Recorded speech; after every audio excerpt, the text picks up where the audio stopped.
Gente, eu tive um problema na gravação por causa do meu cartão de memória. Então, hoje eu vou mandar 2 vídeos, tá? Aí vocês veem, tá?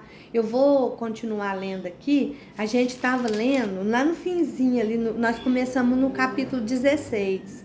Aí eu tava lendo as palavras que Jesus falou para os discípulos, que eles iam ser odiados, que eles iam morrer por eles. Então, deixa eu ler aqui novamente, a gente continua, amém? Capítulo 16. Eu lhes tenho dito tudo isso para que vocês não venham tropeçar. Vocês serão expulsos das sinagogas. De fato, virá o tempo quando quem matar vocês pensarão que está prestando um culto a Deus. Farão essas coisas porque não conheceram nem o Pai nem a mim. Eu estou lhes dizendo isto para que quando chegar a hora, lembrem-se do que eu os avisei, certo? Lhes disse isso no princípio, porque estava com vocês. Então, eu quero falar um pouquinho do versículo 17 aqui, que a gente terminou no capítulo 15 ontem. E o que acontece? Nós vamos receber ódio, as pessoas vão nos odiar. Por quê? Porque elas querem viver para o mundo, fazer a vontade do mundo. E nós estamos atrapalhando, a gente fala que está errado, está em pecado. Lembra lá de Herodes, que ele odiava João Batista, porque João Batista jogava o pecado dele na cara dele? Às vezes, a gente não precisa nem falar com eles. Só deles ver as nossas atitudes, sabe? Eles já ficam com ódio da gente. Então, a gente tem que entender isso, sabe? Então, o que a gente precisa fazer? Nós precisamos nos unir. Nós que servimos a Deus, que conhecemos a palavra de Deus, a gente precisa nos unir. Por quê? Porque o mundo vai nos odiar. E se a gente estiver junto, a gente vai estar apoiando uns aos outros. Aí as pessoas vão querer estar do nosso lado. A gente tratar as pessoas com amor, com carinho. A gente que trabalha com o público, tratar as pessoas bem, sabe? Tudo isso mostra Cristo na nossa vida. E a gente tem como, sabe, cuidar dessas pessoas e ficar mais fortalecido se nós estivermos unidos, né? Então, o Senhor Jesus aqui no versículo 26, ele fala assim, ó, mas quando vier o Consolador, que eu da parte do meu Pai vos hei de enviar, aquele Espírito de verdade que procede do Pai, testificará de mim. O que é isso? Testificará. Vai trazer à nossa memória a palavra de Deus, as atitudes do Senhor Jesus, e a gente vai testificar, é crer, a gente vai confiar que o Espírito de Deus está conosco, tá certo? Uma vez mais, Jesus oferece a esperança do Espírito Santo e as forças resistentes para suportar o ódio irracional que o mundo vai ter de nós. E também a hostilidade que muitos podem ter em relação a nós. Porque como a gente viu ali, ó, ele fala assim, ó, vocês não me conheciam, o mundo não me conhecia, mas agora eles me conhecem, porque eu vim aqui, eu fiz milagres, eu fiz a obra, eu anunciei a salvação e as pessoas não creram em mim, não aceitaram a mim, não aceitaram meu Pai. Então, da mesma forma, você que está ouvindo essa palavra hoje, que nunca ouviu, que nunca parou para ler a Bíblia, você não é mais inocente. Você está ouvindo que o Senhor Jesus veio para nos dar a salvação, que Ele nos ama, que Ele quer transformar a nossa vida. Então, a partir de agora, a sua salvação é particularmente escolha tua. Amém? Você escolhe fazer a vontade de Deus, porque o Senhor nos deu o livre-arbítrio, né? Eu sei que ontem eu falei que o Senhor Jesus falou assim, vocês não me escolheram, eu escolhi a vós. Mas o Senhor Jesus também escolheu a Judas, né? E o Judas não traiu o Senhor Jesus? E não foi lá e não suicidou e perdeu a vida eterna? Muitas vezes o Senhor nos escolhe e nós ficamos brincando de servir a Deus. Lembra que eu falei ontem de ficar em cima do muro, que não é frio nem quente, é morno? Pois é. Hoje, então, o Senhor fala conosco sobre isso. Então, no versículo 26, Jesus usa 2 nomes para falar do Espírito Santo. Ele fala Consolador, ou advogado, transmite a obra de auxílio, incentivo e fortalecimento do Espírito. Amém? Então, o Espírito da verdade aponta para a obra do ensino. O Espírito consolador é o advogado, aquele que advoga, que transmite a obra de auxílio. O Espírito da verdade aponta para a obra de ensino, esclarecimento e lembrar da palavra de Deus. Como que a gente vai lembrar da palavra de Deus se a gente não lê a palavra? Nós precisamos ler. Então, o Espírito Santo serve à cabeça e ao coração. As duas dimensões são importantes. Amém? E no versículo 16, 2, né? Paulo lá, né? João lá, o Paulo, que mais tarde se tornou Saulo, sob a autoridade do sumo sacerdote, ele pela terra caçando e perseguindo os cristãos, convencido do que ele estava fazendo que era certo. Lembra que o Senhor falou, aqui vou ler para vocês de novo, que eles falaram assim que eles vão achar que estava fazendo a vontade de Deus, sabe? Aqui, quer ver, expulsarão-vos da sinagoga, daí mesmo a hora em que qualquer que vos matar, cuidará estar fazendo um serviço para Deus. Então, Paulo não estava acreditando que ele estava fazendo um serviço para Deus, até que Deus encontrou com ele no caminho de Damasco. Então, nós estamos acabando de estudar o livro de João, e nós vamos estudar Atos dos Apóstolos, aí nós vamos entender muita coisa, tá certo? E nesse capítulo 16 agora, do 1 até o 16, os últimos momentos de Jesus com os discípulos dele, Jesus nos advertiu a respeito das novas perseguições, que a gente ia ser perseguido. Ele lhes disse para onde ia e como, quando e por quê. E lhes assegurou que eles não ficariam sozinhos, porque ele enviou o Espírito Santo. Então, o que aconteceu mais tarde, ele não queria que a fé dos discípulos fosse abalada ou destruída. Então, ele estava sempre falando, sempre avisando. Deus quer que você saiba que não está sozinho. Você não está sozinho, o Senhor está com você, sabe?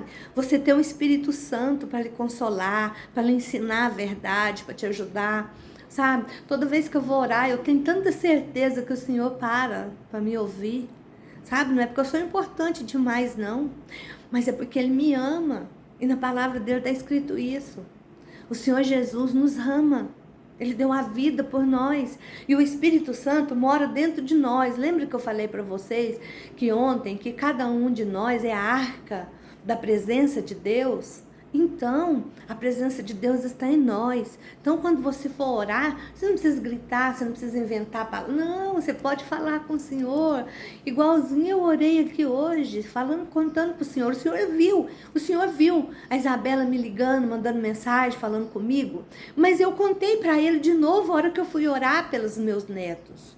Então, o Senhor quer esse relacionamento conosco. Então, você pode ter certeza que o Senhor está juntinho de você. Então, ora, fala com Ele. Amém? Então, agora nós vamos ler do versículo 5 até o 15. Amém? Vamos ler aqui, Então, agora vou para aquele que me enviou. E nenhum de vós me pergunta para onde vais? Antes, porque isso vos tenho dito, o vosso coração se encheu de tristeza. Todavia, digo-vos a verdade, que vos convém que eu vá, para que, se eu não for, o Consolador não virá a vós. Mas se eu for, enviá-lo-ei. E quando ele vier, convencerá o mundo do pecado, da justiça e do juízo. Do pecado, porque não crerem em mim. Da justiça, porque vou para o meu Pai e não me vereis mais. E do juízo, porque já o príncipe desse mundo está julgado. Ainda tenho muito que vos dizer, mas vós não podereis suportar agora. Mas quando vier aquele Espírito da verdade, ele vos guiará em verdade, ele vos guiará em toda verdade, porque não falará de si mesmo, mas dirá tudo o que tiver ouvido, e vos anunciará o que há de vir. Ele me glorificará, porque há de receber do que é meu e vou-lo há de anunciar. Tudo quanto o Pai tem é meu. Por isso vos disse que há de receber do que é meu e vou-lo há de anunciar. Sabe, vocês repararam que nesse capítulo 15, 14 e agora que a gente entrou no 16, o Senhor Jesus repete algumas coisas, que ele fala que tudo que o Pai dele deu, ele vai dar para nós, que ele vai estar em nós, que o Espírito Santo vai trazer a nossa memória. Por quê? Vocês viram que ele falaram aqui que ele não queria que a fé deles fosse abalada? Então, muitas vezes, o Senhor fala conosco, manda palavra, a gente ouve uma palavra, até na televisão, escuta um louvor, e aqui não fala com a gente. É porque Deus está fortalecendo a nossa fé. E Ele precisa que a gente creia nele e espere. Esperar, sabe? Confiar que Ele está trabalhando. Não ficar tentando ajudar o Senhor, porque muitas vezes a gente ora e depois fica assim, Senhor, se eu só fizer assim, assim, assim. Gente, será que aquele que nos formou dentro do ventre da nossa mãe colou célula com célula, faz o sangue correr na nossa veia, faz a gente respirar, ajuda a gente a piscar, a falar. Será que ele não sabe resolver um problema? Vamos confiar no Senhor. Amém? Então, a gente leu aqui, né, do 5 ao 15, né? Então, aí no versículo 5, embora os discípulos tivessem perguntado para o Senhor, lá no 14, lembra para onde que ele ia, né, a respeito da sua morte, lá no versículo 13, 36 e no 14, 5, eles nunca pensaram sobre o significado, o que significava aquilo. Eles estavam interessados principalmente em si mesmo. Se Jesus fosse embora, o que seria deles? Eles largaram de pescar, largaram a vida deles para um lado, para seguir Jesus, achando que Jesus era o rei que ia tomar o Império Romano e que ia destruir tudo. Então, eles escutavam aquilo que Jesus falava, mas eles não queriam entender. Sabe quando a gente quer fazer uma coisa e que a gente não quer entender que não dá certo e a gente faz a besteira? Pois é, desse modelo. E aí no versículo 7, a menos que Jesus fizesse o que havia vindo fazer, não haveria boas novas. O que aconteceu? Jesus veio morrer, dar a vida para nos salvar. Amém? Então ele precisava acontecer isso. Se ele não morresse, ele não poderia remover o nosso pecado. Não poderia, por quê? Gente, porque quando matavam um cordeiro, o sangue dele era derramado lá, aquele sangue cobria o pecado. Lembra? E livrava da morte, cobria da morte espiritual. Lembra quando Moisés estava lá no Egito, que o anjo da morte ia passar lá no Egito e ia matar todos os primogênitos? O que o Senhor Deus falou para ele? Que era para eles matar uma ovelha sem mácula, pura, inocente, e passar o sangue dela nas ombreiras da porta. Porque aonde o espírito da morte passasse, que ele visse aquele sangue, ele não ia entrar, porque ali tinha um povo coberto por Deus. Amém? Então, o Senhor Jesus tinha que morrer, o sangue dele ser derramado para apagar os nossos pecados. Senão, não valeria. Só que ele ressuscitou, aleluia, glória a Deus. Então ele não poderia ressuscitar e derrotar a morte e pagar a nossa dívida com o inimigo. Amém? Se ele não voltasse para junto do Pai, o Espírito Santo não viria. Sabe esse Espírito Santo que dá discernimento para nós, que faz a gente lembrar da palavra? Ele não ia vir. Então a presença de Cristo na terra foi limitada a um lugar por vez, mas a sua partida significaria que ele poderia estar presente para o mundo inteiro por meio do Espírito Santo. Por quê? Porque ele é onisciente, onipresente e onipotente. Quer dizer, ele está em todo lugar, em todo tempo, em todo momento. Amém? É o Senhor. Ele está comigo, ele está com você. Amém? Ele está com os irmãos que estão lá longe, com os irmãos que estão lá longe, sendo perseguido. Ele está com aqueles irmãos que estão sendo abençoados agora. Ele está com aqueles irmãos que estão passando por enfermidade, que estão no hospital. O Espírito Santo está com a Débora lá em Campinas, com a Sofia. Tá entendendo o que eu estou falando para vocês? Agora, o Senhor nosso Deus não está limitado com o corpo, porque Jesus estava aqui, nós sabemos que os dois são 3 em 1. Pai, Filho e Espírito Santo. Então Jesus estava aqui, então ele podia estar só em um lugar, ele não podia estar em todos. Lembra que depois que ele morreu, que ele ficou lá no caminho de Emaús, ele viu Maria, ele foi em tanto de lugar porque ele estava em espírito. Aleluia! Então, agora ele pode estar, ele está em duas dimensões. O Espírito Santo está em duas dimensões, então ele pode estar em muitos lugares. Em duas dimensões, não, em três. Né? Ele pode estar em muitos lugares ao mesmo tempo, no mundo inteiro. Então, lá no 8 até o 11, três importantes tarefas do Espírito Santo são, né, que o Senhor Jesus falou: convencer o mundo do pecado, chamá-los ao arrependimento e revelar o padrão da justiça de Deus a todos que crerem, porque Cristo não mais estaria presente fisicamente na terra, e demonstrar o juízo de Cristo sobre Satanás. Por quê? Se você ler lá no último capítulo da Bíblia, Satanás já foi julgado, ele sabe o fim dele. Então, quando o Senhor Jesus vier em nuvem de glória, que ele for prender o diabo, lá no lago do fogo do enxofre, seus anjos é aqueles que não amam o Senhor, sabe? Já está escrito. Então, o que ele quer fazer? Ele quer nos tomar de Jesus. Ele quer afrontar Deus.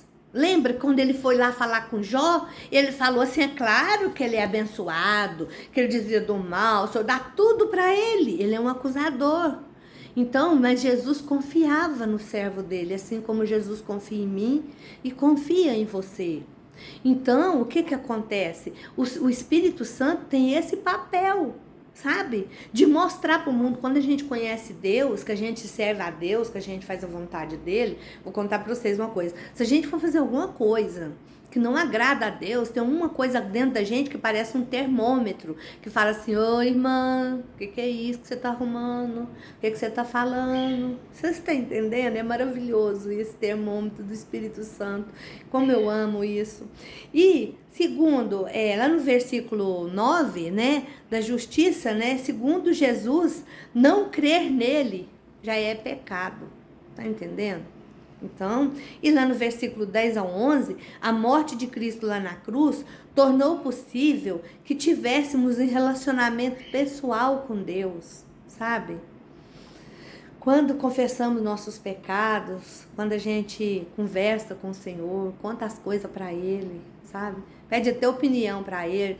Uma vez uma médica falou que eu precisava de um tratamento com um psicólogo por causa do problema da fibromialgia. Aí eu comecei a conversar com o senhor todo dia, esse horário que eu tô gravando com vocês, a hora que o meu esposo vai pro serviço, que ele trabalha no ônibus buscando as crianças, levando pra escola. Então ele sai e a hora que eu vou falar com o Senhor, aquela hora é maravilhosa, tá só eu, meus passarinhos lá fora gritando e eu aqui com o Senhor, e nós conversando, eu contando as coisas para Ele, sabe? E o Senhor me direcionando. Muitas vezes a gente quer fazer uma coisa e acha que é daquele jeito, mas aí, quando a gente vai orar, o Senhor fala, não é desse jeito que eu quero, é de outra maneira. E Deus vai transformando o nosso coração, né? Então, aí no versículo 13, a verdade que o Espírito Santo nos guia é a verdade a respeito de Cristo. É a palavra que fica lá no nosso coração. O Espírito Santo também nos ajuda a discernir o que é certo, o que é errado. Foi o que eu falei para vocês. E Jesus disse que o Espírito Santo lhes diria o que há de vir. A natureza da sua missão, a oposição do que eles enfrentariam e o resultado final dos esforços. Lembra? Nós vamos chegar lá em Atos, quando Filipe, que o Senhor manda Filipe para um lugar, pregar para um eunuco. Então, o Espírito Santo falava com ele. Então, como está escrito aqui, o que há de vir, ele mostrava para ele o que ia fazer. Eles não entenderam completamente essas promessas, até que o Espírito Santo veio. Aí ele se revelou a eles, aí eles mudaram de atitude. E as verdades é que eles escreveriam nos livros que até hoje nós estamos lendo. Estamos lendo agora. Essa verdade que eles ouviram de Jesus está sendo transmitida para nós, certo? E lá no versículo, nós lemos até o 15, né? Agora nós vamos ler do versículo 16 ao 33. Amém? Capítulo 16, versículo 16 em diante. Um pouco e não me vereis. E outra vez um pouco e ver-me-eis. porquanto vou para o Pai. Lembra que ele morreu, ele ressuscitou, aí depois ele apareceu para eles, ficaram com eles 40 dias, com os discípulos, preparando eles, depois ele subiu aos céus, e quando ele subiu, o Espírito Santo veio. Então, o que o João escreveu aqui, o apóstolo João? Um pouco e não me vereis. Aí um pouco ele morreu, eles enterrou ele, pôs lá na pedra. E outra vez, um pouco, ver-me-eis. Ele voltou e ficou com eles 40 dias. Porque eu vou para o Pai. Aí depois ele voltou para o Pai. Alguns dos seus discípulos disseram uns para os outros: que é isso que ele nos diz? Um pouco e não me vereis. Outra vez, um pouco, ver-me-eis. Porquanto vou para o Pai. Diziam, pois, quer dizer isso, um pouco, não sabemos o que diz. Mas depois eles descobriram, né? O que era. Então, conheceu, pois, Jesus que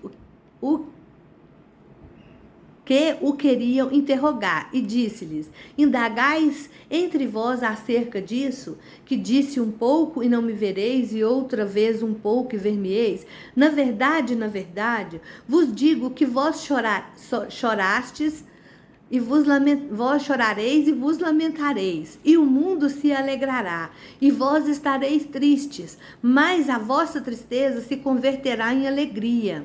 A mulher, quando está para dar à luz, sente tristeza, porque é chegada a sua hora, mas depois de ter dado à luz a criança, já se não lembra da aflição, pelo prazer de haver nascido um homem no mundo. Assim também vós, agora, na verdade, tendes tristezas, mas outra vez vos vereis, e o vosso coração se alegrará, e na alegria ninguém vô-la tira. Amém, irmãos? Gente, eu vou terminar aqui porque estão batendo lá no portão, e amanhã a gente continua. Que Deus abençoe vocês, viu? Que o Senhor deu uma boa tarde para vocês. Fica com Deus.